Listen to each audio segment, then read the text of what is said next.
और अब आपको बताएं कि खैबर पख्तूनख्वा में बल्दियाती इंतखाबात का दूसरा मरहला, सुप्रीम कोर्ट ने पेशावर हाई कोर्ट का फैसला मुअत्तल कर दिया है। Peshawar high court Abbottabad bench ने इलेक्शन कमीशन को नहीं सुना। वकील इलेक्शन कमीशन की जानिब से ये कहा गया है, अदालत ने सुने बगैर बल्दियाती इंतखाबात का शेड्यूल मौखिर कर दिया। हाई कोर्ट को फैसले से पहले इलेक्शन कमीशन का मौक़िफ़ सुनना चाहिए था। जस्टिस आयशा मलिक की जानिब से ये रिमार्क्स दिए गए। खैबर पख्तूनख्वा में बल्दियाती इंतखाबात का दूसरा मरहला और सुप्रीम कोर्ट ने पेशावर हाई कोर्ट का फैसला मुअत्तल कर दिया है। खैबर पख्तूनख्वा में बल्दियाती इंतखाबात का दूसरा मरहला, सुप्रीम कोर्ट ने पेशावर हाई कोर्ट का फैसला मुअत्तल कर दिया है। Peshawar high court Abbottabad bench ने इलेक्शन कमीशन को नहीं सुना। वकील इलेक्शन कमीशन की जानिब से ये मौक़िफ़ अपनाया गया। अदालत ने सुने बगैर बल्दियाती इंतखाबात का शेड्यूल मौखिर कर दिया। हाई कोर्ट को फैसले से पहले इलेक्शन कमीशन का मौक़िफ़ सुनना चाहिए था। जस्टिस आयशा मलिक की जानिब से ये रिमार्क्स दिए गए हैं। सुप्रीम कोर्ट ने पेशावर हाई कोर्ट का फैसला मुअत्तल कर दिया है। अहम खबर सामने आई है, खैबर पख्तूनख्वा में बल्दियाती इंतखाबात का दूसरा मरहला और सुप्रीम कोर्ट ने पेशावर हाई कोर्ट का फैसला मुअत्तल कर दिया है। Peshawar high court Abbottabad bench ने इलेक्शन कमीशन को नहीं सुना और अदालत ने सुने बगैर बल्दियाती इंतखाबात का शेड्यूल मौखिर कर दिया। इसी पर बात करेंगे नुमाइंदा दुनिया न्यूज़ मोहसिन एजाज हमारे साथ मौजूद हैं। जी मोहसिन, बताइएगा क्या अदालती कार्रवाई हुई? देखिए, सुप्रीम कोर्ट ऑफ पाकिस्तान ने पेशावर हाई कोर्ट के फैसले के खिलाफ केस की समाअत की है और खैबर पख्तूनख्वा बल्दियाती इंतखाबात के दूसरे मरहले में कुछ ऐसे अजला थे जहाँ पर मौसम की खराबी के बायस पेशावर हाई कोर्ट की जानिब से इलेक्शन मुलतवी किया गया था। सुप्रीम कोर्ट ऑफ पाकिस्तान ने पेशावर हाई कोर्ट का फैसला मुअत्तल कर दिया है और इस सिलसिले में तमाम जो फरीकैन हैं उन्हें नोटिस जारी कर दिए गए हैं। आज होने वाली समाअत के मौके पर इलेक्शन कमीशन के वकील ने कहा कि Peshawar high court Abbottabad bench ने इलेक्शन कमीशन को सुने बगैर बल्दियाती इंतखाबात का शेड्यूल मौखर कर दिया और जो नोटिस था वो 1 फरवरी की समाअत का नोटिस 2 फरवरी को यानी समाअत के भी एक रोज बाद मौसूल हुआ। उनका कहना था कि इलेक्शन कमीशन को नोटिस मिलने तक हाई कोर्ट बल्दियाती इंतखाबात को मौखर कर चुका था और इसके साथ साथ उन्होंने ये भी कहा कि 5 अजला के शेड्यूल मौखर करने की दरख्वास्त पर 18 अजला का इलेक्शन मौखर कर दिया गया। जो शिकायत कुरंदान के वकील थे उनका ये कहना था कि मौसमी हालात के पेश नज़र 27 मार्च को इंतखाबात नहीं हो सकते। अपने रिमार्क्स में जस्टिस आयशा मलिक ने कहा कि हाई कोर्ट को फैसले से पहले इलेक्शन कमीशन का मौक़िफ़ सुनना चाहिए था। इस बात की तस्दीक नहीं हुई कि केपी में मौसमी हालात इलेक्शन में रुकावट डाल सकते हैं। जस्टिस जाजुल हसन ने अपने रिमार्क्स में कहा कि महकमा मौसमियात की रिपोर्ट को इलेक्शन कमीशन ने देखना था, अदालत ने नहीं। हाई कोर्ट को फैसला देने की इतनी जल्दी क्या थी? अब इस केस की मजीद समाअत 14 फरवरी को होगी और इस सिलसिले में तमाम जो फरीकैन हैं उन्हें नोटिस जारी कर दिए गए। जी, तमाम फरीकैन को नोटिस जारी कर दिए गए हैं और समाअत 14 फरवरी को होगी। मोहसिन एजाज, बहुत शुक्रिया, आपने तफसीलात से आगाह किया। शहबाज शरीफ कहते हैं कि हुकूमत को मजीद वक्त देना जुल्म होगा। अदम एतमाद पर कोई दो राय नहीं, तमाम आईनी ऑप्शन ज़ेर गौर हैं। वज़ीर आज़म अवाम से राब्ता करें, फिर उनको आटे दाल का भाव का पता चलेगा। आमिर खान ने कहा कि अदम एतमाद में साथ देने का सवाल कबल इस वक्त है। नवाज लीग से बातचीत राब्ता कमेटी में रखेंगे। वो मीडिया से गुफ्तगू कर रहे थे। कौम की राय है कि इससे ज्यादा करप्ट, इनकॉम्पिटेंट, राशि और नाआकबत अंदेश हुकूमत का कभी तसव्वुर नहीं किया गया था। मुल्क जिस हद तक पहुंच गया है, आवाम की जो ख्वाहिशात हैं कि अपनी हुकूमत से जल्द उनकी जान छुड़ाई जाए, मजीद वक्त देना मैं समझता हूँ एक बहुत बड़ा जुल्म और ज्यादती होगी। इसमें कोई दो राय नहीं है कि ये पहले पाकिस्तानी हैं, फिर ये हलीफ हैं या मुखालिफ हैं। पूरी कौम इनसे बजा तौर पर तवक्को करती है कि ये वही फैसला करेंगे जो पाकिस्तान के 22 करोड़ आवाम के हक में। दिल से तो मैंने कान लगा के सुना है, जुबान से ये कराची जाके बताएं। उनको फिक्र और वक्त एक ही चीज़ का है कि मैं किस तरह ऑपोजिशन को दीवार के साथ लगा दूं। राब्ता करें, फिर उनको अवाम बताएंगे कि आटे दाल दा भाव क्यों होता है। में आप ऑपोजिशन के साथ देंगे? देखिए, मैं ये कबल वक्त सवाल है, अभी पहले अपोजिशन कोई चीज़ तय करके अपना एक एजेंडा सामने लेके आएगी। जो हमारी गुफ्तगू हुई है वो हम जाकर अपनी हाईकमान को, अपने राब्ता कमेटी में सारी चीज़ें उनके इल्म में ले आएंगे। फिर जो भी फैसला होगा मुल्क की बेहतरी के लिए। अगर अपोजिशन हुकूमत को घर भेजने में संजीदा है तो हम भी गौर कर सकते हैं। MQM के वफ्द की शहबाज शरीफ से मुलाकात की अंदरूनी कहानी सामने आ गई। वफ्द ने वज़ीर आज़म पर खुलकर अदम एतमाद का इजहार किया और राब्ते जारी रखने का इरादा किया। MQM के वफ्द की शहबाज शरीफ से मुलाकात की अंदरूनी कहानी सामने आ गई। वफ्द ने वजीर आजम इमरान खान पर खुलकर अदम एतमाद का इजहार किया। MQM के रहनुमा हुकूमत के खिलाफ फट पड़े और कहा कि इस हुकूमत ने हमसे किया गया एक भी वादा पूरा नहीं किया। इमरान खान को हुकूमत करनी नहीं आती, वह सुबह एक फैसला करते हैं और रात को दूसरा। ऑपोजिशन हुकूमत के खिलाफ संजीदा कोशिश करे तो साथ दे सकते हैं। ज़राए के मुताबिक वफ्द ने कहा कि जब मुश्किल में होते हैं तो वास्ते देते हैं, जैसे ही मुश्किल वक्त निकल जाता है तो आंखें फेर लेते हैं।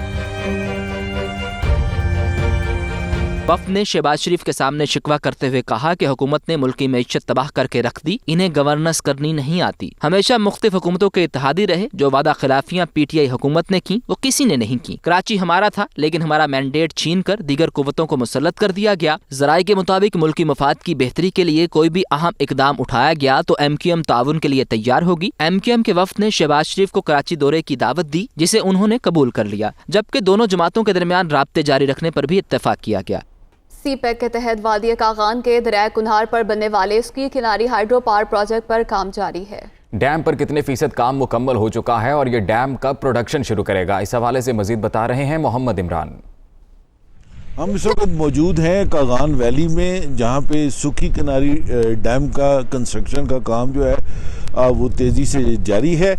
ये सुखी किनारी डैम का जो है वो डैम एरिया है जहाँ पे रिजर्वायर बनाई गई है। फिर 30 किलोमीटर जो है पानी को टनल्स के ज़रिए जो है वो पावर हाउस तक पहुँचाया जाएगा, जहाँ से जो है 884 मेगावाट बिजली योमिया जो है वो पैदा की जाएगी और फिर वो नेशनल ग्रिड में शामिल होगी।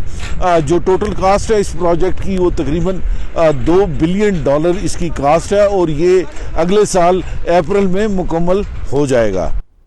अहम खबर है कि election commission Faisal Vawda case का महफूज फैसला सुना रहा है। चीफ इलेक्शन कमिश्नर की सरबराही में 3 रुकनी ये कमीशन फैसला सुना रहा है।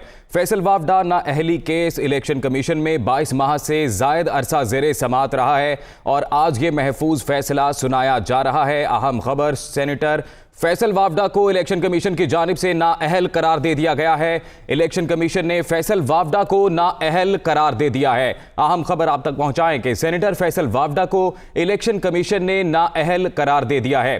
फैसल वावडा नाअहली केस इलेक्शन कमीशन में 22 माह से जायद अरसा ज़ेरे समात रहा। इस्लामाबाद हाई कोर्ट ने इलेक्शन कमीशन को केस का जल्द फैसला करने का हुक्म दिया था और अब इलेक्शन कमीशन ने फैसला सुनाते हुए सेनेटर फैसल वावडा को नाअहल करार दे दिया है। इस केस की अगर बात की जाए तो कादिर खान मंदोखेल, मियां फैसल, मियां आसिफ महमूद इस केस में पटिशनर हैं फैसल वावडा के अगेंस्ट और इनकी जानिब से 21 जनवरी 2020 को यह पिटीशन दायर की गई थी कि सेनेटर फैसल वावडा ने 2018 के इंतखाबात के वक्त नॉमिनेशन पेपर्स फाइल करते हुए अपनी डुअल नेशनैलिटी छुपाई थी और कादिर खान मंदोखेल, मियां फैसल और मियां आसिफ महमूद की जानिब से यह पिटीशन फैसल वावडा के खिलाफ दायर की गई थी और फैसल वावडा और उनके वकील ने यह मौक़िफ़ इख्तियार किया था कि उन्होंने डुअल नेशनैलिटी नहीं छुपाई बल्कि इंतखाबात के नॉमिनेशन पेपर्स जमा कराने से पहले ही उन्होंने अपना पासपोर्ट कैंसिल करवा दिया था। इसके अलावा एक आम शहरी दोस्त अली भी इस केस में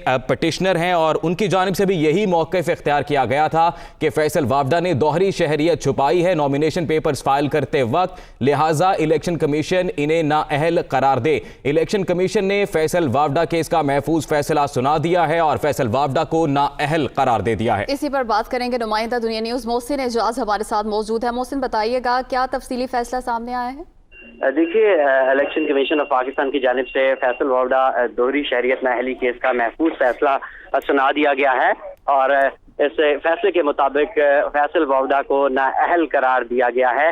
चीफ इलेक्शन कमिश्नर की सरबराही में 3 रुकनी बेंच ने ओपन कोर्ट में ये फैसला सुनाया है और मुख्तसर फैसले में ऑपरेटिव पार्ट में ये बात बताई गई है कि फैसल वावडा ने जब बतौर उम्मीदवार अपने कागजात नामजदगी जमा कराए थे तो उस वक्त वो उम्मीदवार होने की जो अहलियत थी उस पर पूरा नहीं थे उतरते और उनकी जानिब से गलत हलफनामा जमा कराया गया था और इस बुनियाद पर उन्हें जो है वो नाअहल किया गया है और अभी मुख्तसर फैसला आया है और तफसीली फैसला कुछ ही देर में इलेक्शन कमीशन ऑफ पाकिस्तान की जानिब से जारी किया जाएगा।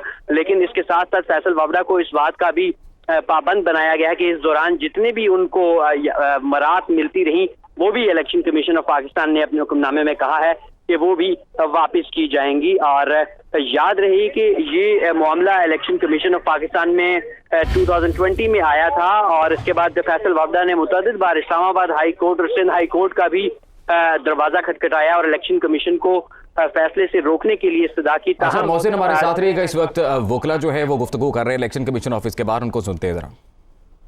तो इंशाल्लाह हमारी वजह से 2 सीटें, एक इनको MNA की सीट मिली है और एक आज सेनेट की जो सीट है वो नोटिफिकेशन विड्रॉ हो गया है और सीनेट डी नोटिफाई हो गया है और सेनेट की सीट भी खाली चुकी है। और आज हम इलेक्शन कमीशन का ये शुक्रिया अदा करते हैं कि देर आया दुरुस्त आया। उन्होंने आर्डर जो है वो हाई कोर्ट में डिले हुआ, फिर हाई कोर्ट ने डायरेक्शन दी इलेक्शन कमीशन को और आज इलेक्शन कमीशन ने एक बड़ा कंप्रिहेंसिव और मेरिट पे आर्डर दिया है कि इलेक्शन कमीशन का ने आर्डर दिया है कि जो फैसल वाडा ने एफिडेविट दिया था वो अब इसको डिस्क्वालीफाई किया गया आइन के 62(1)(f) के तहत कि ये ना ईमानदार है ना ये इलेक्शन के काबिल रहा है। अब इंशाल्लाह ये हमेशा के लिए नाअहल हो गया है और उसकी तमाम जितनी तनख्वाह वगैरह है वो वापस लेके कौमी खजाने में जमा कराई जाएगी। Thank you very much. मैं थोड़ा सा आगे बढ़ाऊंगा। बिस्मिल्लाहिर्रहमानिर्रहीम।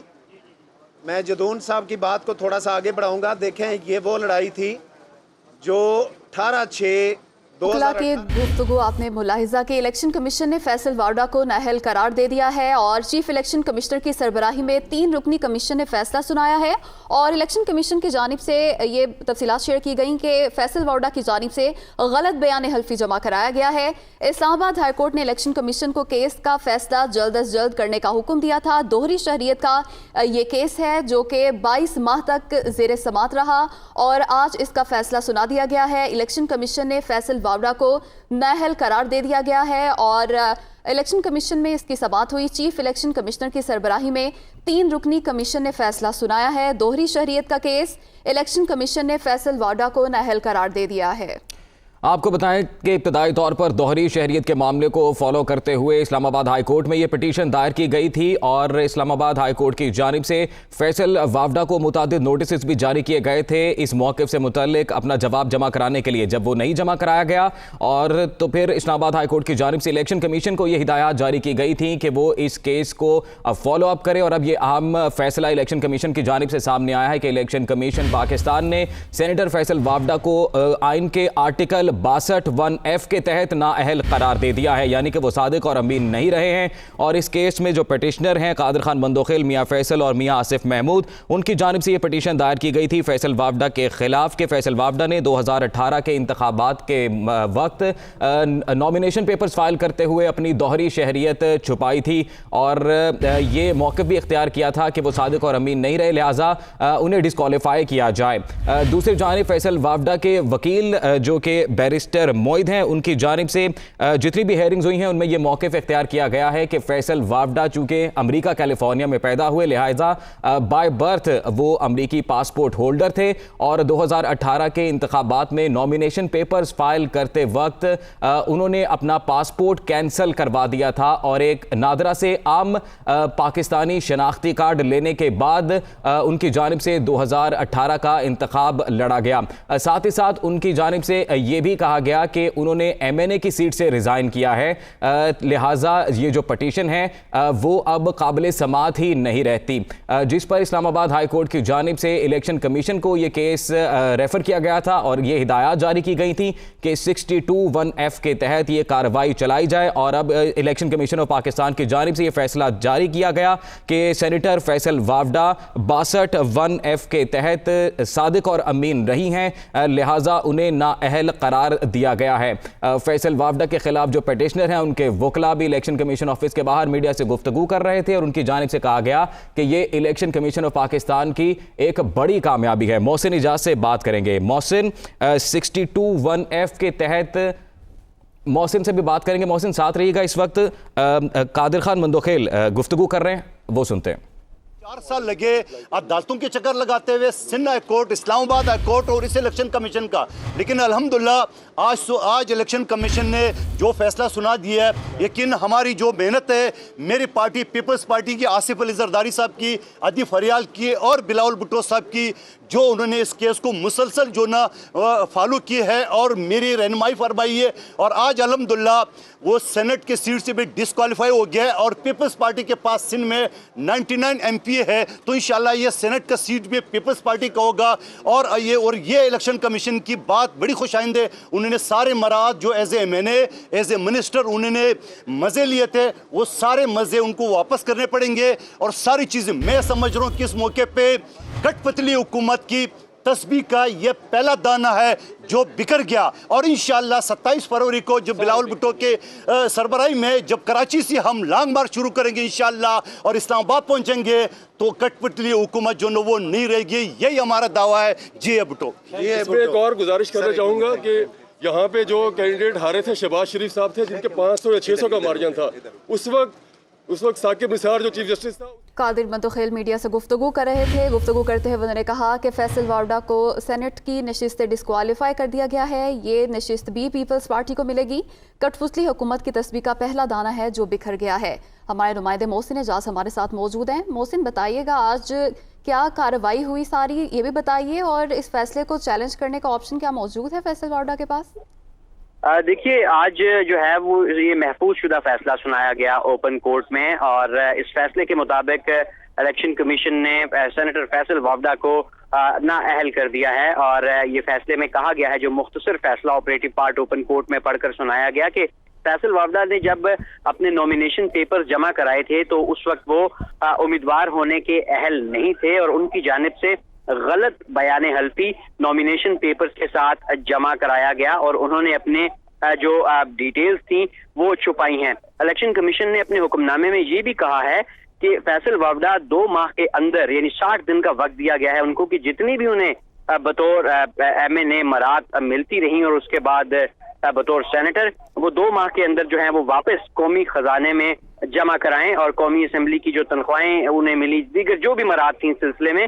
और 10 मार्च को जो फैसल वावडा का बतौर सेनेटर इंतखाब का नोटिफिकेशन हुआ था वो भी वापस ले लिया गया। इलेक्शन कमीशन ने अपने मुख्तसर फैसले में ये कहा है कि झूठा बयान हल्फी जमा कराया गया फैसल वावडा की जानिब से और रिटर्निंग अफसर को ये बयान हल्फी जमा कराया गया था। इसके साथ साथ ये भी कहा गया कि बतौर रुकने कौमी असेंबली सेनेट इलेक्शन में उनकी जानिब से दिया गया जो वोट था वो भी गलत कास्ट किया गया है। और जहां तक आपने ये सवाल पूछा कि क्या वो इस फैसले को चैलेंज करेंगे, तो बिल्कुल उनके पास इस फैसले को चैलेंज करने का ऑप्शन मौजूद है और यकीनी तौर पे वो अपनी कानूनी टीम के साथ मुशावरत करेंगे और उसके बाद जो है वो हाई कोर्ट या सुप्रीम कोर्ट जाने का वो फैसला कर सकते हैं। और इससे पहले भी हमने देखा कि गुज़िश्ता 10 दिनों के दौरान मुख्तलिफ यहाँ से लोग मुख्तलिफ केसेस में नाअहल हुए हैं। और इससे पहले एक सूबाई वजीर ट्रांसपोर्ट, उनका ताल्लुक भी पाकिस्तान तहरीक इंसाफ से था, कोड ऑफ कंडक्ट की वायलेशन पे उनको नाअहल किया गया था इलेक्शन कमीशन की जानिब से, तो उन्होंने भी रुजू किया सुप्रीम कोर्ट से। उसके बाद जो है वो अली अमीन गंडापुर के भाई उमर अमीन गंडापुर को भी नाअहल किया गया था, कोड ऑफ कंडक्ट वायलेशन थी। दो के वो मुख्तलिफ केसेस हैं, लेकिन बहरहाल इन लोगों के पास ऑप्शंस मौजूद होते हैं, तो फिर इसके बाद जो है वो सुप्रीम कोर्ट या हाई कोर्ट का जो फोरम है उससे रुजू कर सकते हैं। और इस सिलसिले में यकीनन फैसल वावडा भी अपनी कानूनी टीम के साथ मुशावरत करेंगे और उसके बाद जो है वो इसके बाद की जो कानूनी हिकमत अमली होगी उसको इख्तियार करेंगे, क्योंकि ये एक इंतहाई अहम फैसला है। और इस्लामाबाद हाई कोर्ट की जानिब से भी ये हुक्म दिया गया था इलेक्शन कमीशन को कि जल्द अज जल्द इस मामले का फैसला सुनाया जाए और 23 दिसंबर को ये फैसला महफूज किया गया था और 23 दिसंबर को फैसला महफूज किया गया था। बहुत शुक्रिया आपका मोहसिन इजाज, तफसीलात से आगाह कर रहे थे।